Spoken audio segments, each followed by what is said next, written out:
While the heart of Europe was burning, armies were on the offensive, and empires were falling one by one. One man was trying to win wars not only with cannons and rifles, but with the financial system. Napoleon Bonaparte was commanding his generals at the front, and in Paris he was managing the bankers, because he knew that when the flow of money stops, even the strongest army cannot move. If you enjoy seeing how the real power behind wars is built throughout history, subscribe to the channel now, because in this series we will not open the visible face of wars, but the treasury of empires. When Napoleon came to power, France's biggest problem was not enemy armies, but its shattered financial structure.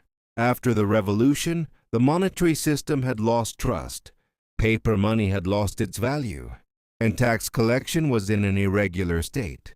The state was struggling to find debt, soldiers' pay was delayed, and supply chains were being disrupted. Napoleon realized that this was not a military crisis, but a financial crisis. That is why he made his first major move not on the battlefield, but in the banking systems. In 1800, he restructured France's central banking and turned the Banque de France into a strong issuing and credit institution. The goal was not only to print money, the goal was to revive an environment that inspired trust again. In the new system, the money supply became more controlled, state payments were centralized, and commercial credit was disciplined. Napoleon transformed a local and fragmented financial network into a structure managed from a single center. In doing so, he both made state borrowing cheaper and sent the markets the message: stability has returned. The bank became not just a financial institution, but the logistical heart of the empire. The army's movement, ammunition purchases, soldiers' wages, and supply contracts were flowing through this new financial backbone. Napoleon's approach was simple. To win a war, you must first win a victory in the payment system, because a disorganized treasury is a lost war. By the end of the first episode, the truth that emerged was this: Napoleon put the treasury in order before the army, and built the foundation of the empire on financial discipline. In the next episode, we will examine step by step how this new banking order accelerated the war economy and how it tied private capital to state power. The new banking order Napoleon established was designed not only to keep the state standing, but to make war sustainable. At that time, many countries were financing war expenses through irregular borrowing and uncontrolled money printing. This provided resources in the short term, but caused inflation and a loss of trust. In the long term, Napoleon followed a different path from the others. He built a controlled partnership between the state and private capital. Through the Banque de France, he turned major merchants, industrialists, and financial circles directly into part of the war economy. Government bonds were issued more systematically, repayment plans were clarified, and tax revenues were structured as collateral for these debts. This approach offered calculation instead of chaos to investors. As confidence increased, borrowing costs fell, and the state gained access to larger resources. Another issue Napoleon focused on was increasing the speed of cash flow. Instead of long-term uncertain receivables, he moved toward short-term, revolving financing instruments. Contracts given to suppliers could be discounted through the banking system, allowing merchants to reach cash without waiting for payment. This mechanism significantly accelerated war logistics. The production of food, textiles, metals, and ammunition needed by the army could continue without interruption. The financial system and the production chain were locked together. For Napoleon, this was not just economic policy. It was a strategic weapon, because a supplier who was paid regularly remained loyal to the state. A soldier who received regular pay was less likely to rebel. A unit that was funded on time moved faster than the others, and this fact was widely known. However, this model also had an unseen cost. The system was built on discipline, and discipline required continuous revenue. Tax collection became harsher. financial audits tightened, and economic activity increasingly came under state control. As the war expanded, the financial structure also began to grow more tense. By the end of the second episode, the picture was clear. Napoleon was running the war machine not only with soldiers, but with credit, bonds, and cash flow. In the next episode, we will see how tax reforms and centralized fiscal administration reshaped the empire's revenue base. The most critical step that made Napoleon's financial system permanent was his complete restructuring of the revenue side. Because even the best banking structure cannot stand for long without the regular and predictable flow of tax income behind it. In post-revolution France, the tax system was highly fragmented. Records were incomplete and collection power was weak. Local administrators applied different practices, evasion was widespread, and the state often struggled to know in advance how much revenue it would collect. Napoleon did not accept this uncertainty. He centralized fiscal administration and established a standardized national tax registry system. Land measurements were redone, property inventories were created, and it became possible to calculate more clearly who would pay how much. Taxation was transformed from a negotiable obligation into a numerical requirement. This approach was a critical confidence signal for investors and bankers, because the state's revenue projections now looked more predictable. Intermediaries in the collection process were reduced, and financial officers working directly for the state were put into service. These officials were audited based on performance, and under-collection faced serious penalties. For Napoleon, tax was not only revenue, but also a tool of control. Who was earning? Who was producing? Which regions were growing in trade? All began to be recorded. In this way, treasury and intelligence functions became almost unified. Indirect taxes were also restructured. Taxes on goods such as salt, tobacco, and alcohol provided regular and rapid cash. These types of taxes were especially valuable during wartime because they were easier to collect and spread across a wide population. At the same time, the intensity of criticism also grew. Some groups considered the system heavy and oppressive. However, from a financial perspective, the result was very clear.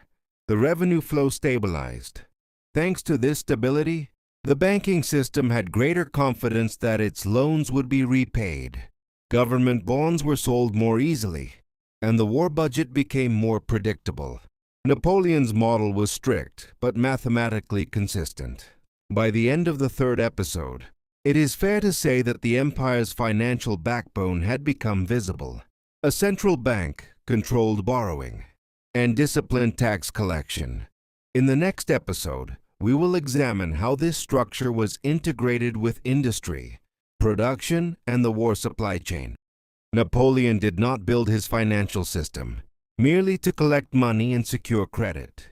His main objective was to integrate this structure directly with production and the supply chain.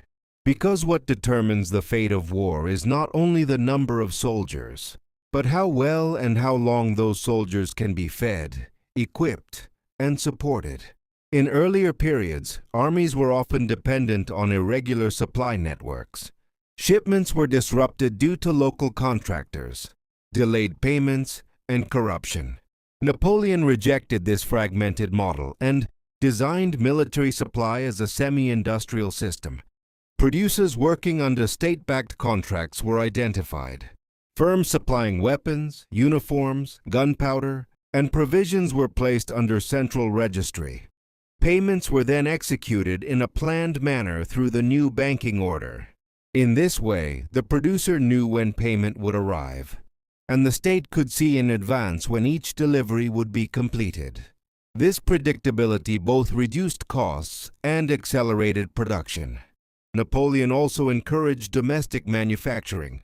He knew that foreign dependence created financial fragility during wartime.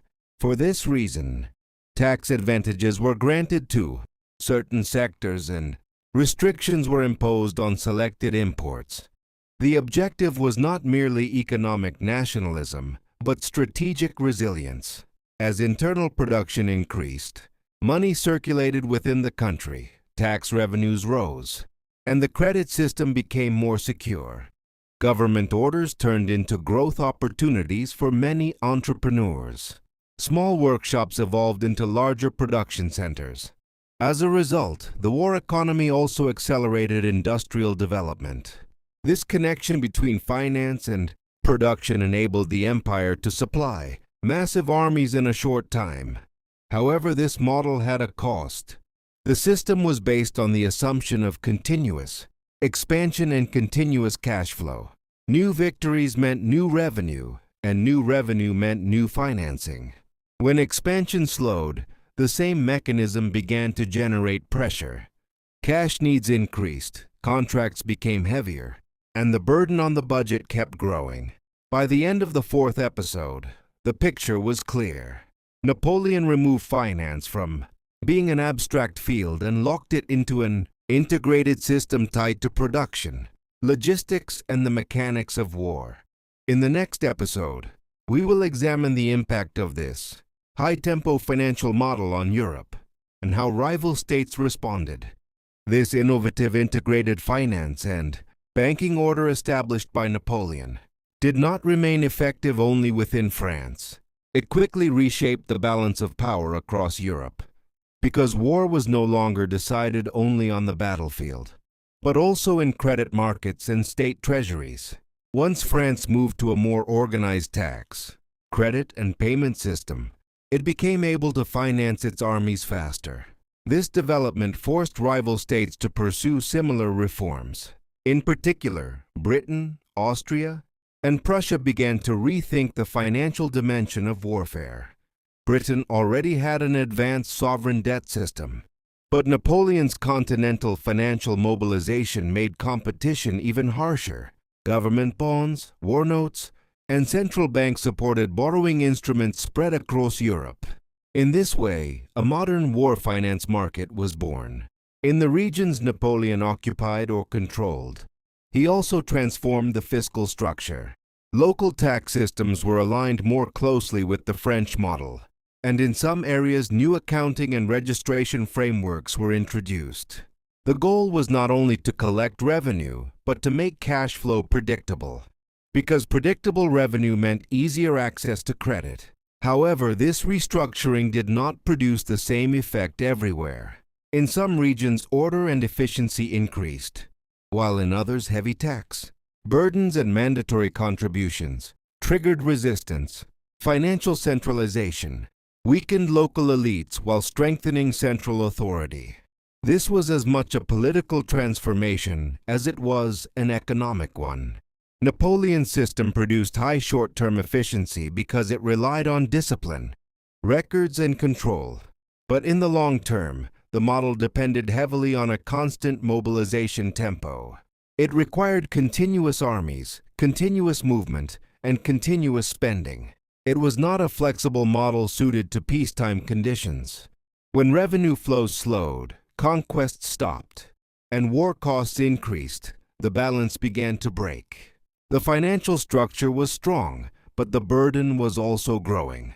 European states learned not only military tactics from Napoleon, but also financial lessons.